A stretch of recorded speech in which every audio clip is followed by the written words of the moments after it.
நண்பர்களே, சமீபத்தில் நடந்து முடிஞ்ச இந்தியாவுக்கும் ஆஸ்திரேலியாவுக்கும் இடையான டெஸ்ட் தொடர் மறக்க முடியாத ஒரு தொடர் அப்படின்னே சொல்லலாம். இந்தியா கோப்பையை ஜெயிச்சிட்டாங்க. அது ஒரு புறம் இருந்தாலும் இந்திய நிலை இளம் வீரராக இருக்கக்கூடிய ரிஷப் பண்ட் ஆஸ்திரேலிய வீரர்களே வம்பிழுத்திருப்பார். அதாவது பொதுவாக ஆஸ்திரேலிய நாட்டுக்கு எந்த ஒரு அணி போனாலுமே ஸ்லட்ஜிங் பண்ணுவாங்க.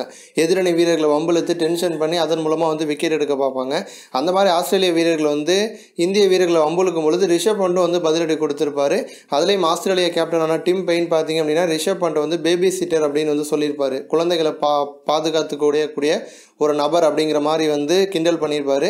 பதிலுக்கு பண்ணிட்டு பார்த்தீங்க அப்படின்னா டிம் பெயினை பார்த்து இவர் ஒரு டெம்பரரியான கேப்டன் தான், ஸோ கொஞ்ச நாளைக்கு தான் இவர் கேப்டனாக விளையாடுவார் அப்படிங்கிற மாதிரி பதிலடி கொடுத்துருப்பாரு.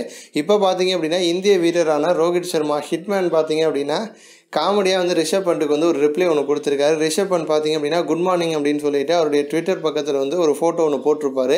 அதற்கு கமெண்ட் பண்ண இந்தியாவுடைய ஹிட்மேனான ரோஹித் சர்மா பார்த்தீங்க அப்படின்னா எனக்கு இப்போ பேபி சிட்டர் தேவை, நீ மட்டும் என்னுடைய குழந்தைக்கு பேபி சிட்டராக அப்படின்னா கண்டிப்பாக ரித்திகா ரொம்ப சந்தோஷப்படுவாங்க அப்படின்னு ரோஹித் சொல்லியிருக்காரு. சமீபத்தில் தான் ரோஹித்துக்கு பார்த்தீங்க அப்படின்னா ஒரு அழகான பெண் குழந்தை பிறந்துச்சு.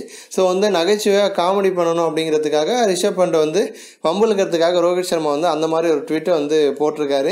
இது போன்ற இன்னும் பல ஸ்போர்ட்ஸ் செய்திகளை தெரிஞ்சுக்க ரெட் கலர் பாக்ஸை கிளிக் பண்ணி நம்ம சேனலை சப்ஸ்கிரைப் பண்ணுங்கள். இந்த வீடியோ உங்களுக்கு பிடிச்சிருந்துச்சு அப்படின்னா லைக் பண்ணுங்கள், ஷேர் பண்ணுங்கள். நன்றி.